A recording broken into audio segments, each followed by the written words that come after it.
बात कड़वी है पर सच है। लोग कहते हैं तुम संघर्ष करो, हम तुम्हारे साथ हैं। यदि लोग सच में साथ होते तो संघर्ष की जरूरत ही नहीं पड़ती।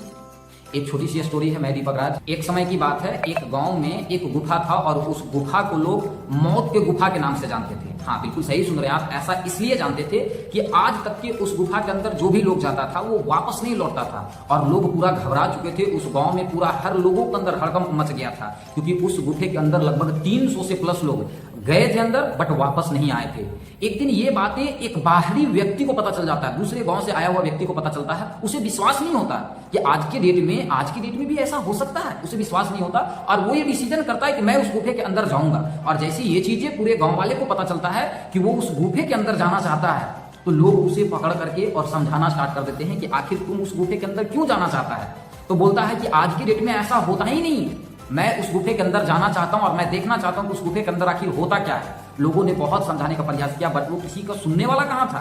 वो डायरेक्ट गुफे में जैसे ही एंट्री लेता है, हल्का सा आगे बढ़ता है, होता क्या है, पूरा अंधकार दिखना स्टार्ट हो जाता है। जब अंधकार दिखना स्टार्ट हो जाता है थोड़ा सा परेशान होता है बट हिम्मत बांध करके आगे जाता है। जैसे ही कुछ दूर और आगे जाता है पीछे से ऐसा उसको महसूस होता है किसी ने धक्का मारा, ऐसा उसको महसूस होता है बट फिर भी वो हारने वाला कहां था। वो और आगे बढ़ता तब तक के देखता है हल्का सा पीछे घूम करके तो उसके पीछे 4 लोग पड़े थे जो उसे पकड़ लिए और पकड़ करके आगे लेकर के गए। कुछ दूर और अंदर में गुफा में ले जाने के बाद एक ऐसी जगह पे छोड़े जहां पे चारों बगल इंजोला था।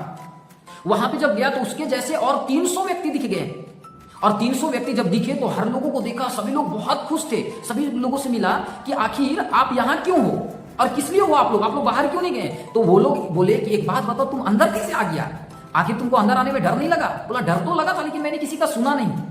तो हम लोग इसलिए अंदर में है ना क्योंकि देखो यहाँ पे सारा सुविधा पड़ा है, यहाँ पे खाने का सुविधा है, अच्छा सोने की सुविधा, हर चीजें XYZ जितना शुरू से लेकर अंत तक के चाहिए हर सुविधा है। तो मुझे ऐसा लगा कि अंदर ही रहना चाहिए और इसीलिए मैं अंदर रह गया। तो बाहर में तो बहुत कुछ इस जगह को लेकर के लोग बोलते हैं कि अंदर जाओगे तो मर जाओगे, ये हो जाओगे, वो हो जाओगे, बहुत सारा बात बोल रहे हैं और आप लोग तो सब अंदर में ही हो। इस कहानी को अगर हम अपनी जिंदगी के ऊपर लेते हैं तो होता क्या है, अक्सर हम जब नए काम को शुरू करना चाहते हैं तो लोग अक्सर हमें डराते हैं कि इस काम को करोगे तो वैसा होगा, ऐसा होगा, तैसा होगा। बहुत तरीके से हमें डराने का प्रयास करते हैं। जैसे हमें नया बिजनेस अगर स्टार्ट करना है, हम अपने आइडिया को किसी के साथ जब डिस्कस करते हैं तो पहले तो वही सुनने को मिलता है कि ऐसा कोई बिजनेस नहीं होता। तो हम बाकी गांव वाले की तरह डर कर रह जाते हैं और जिंदगी जैसे चल रही थी वैसे चलती रहती, या उस युवक की तरह डर से जीत जाते और उस काम को कर लेते हैं। फैसला हमेशा हमको ही लेना पड़ता है तभी जीत मिलती है। डराने वाले तो 1000 लोग धरती पे पड़े हैं जो हमें डरा करके पीछे खींच देंगे। इसी तरीके से हमारे वीडियो को देखने के लिए चैनल को सब्सक्राइब करें।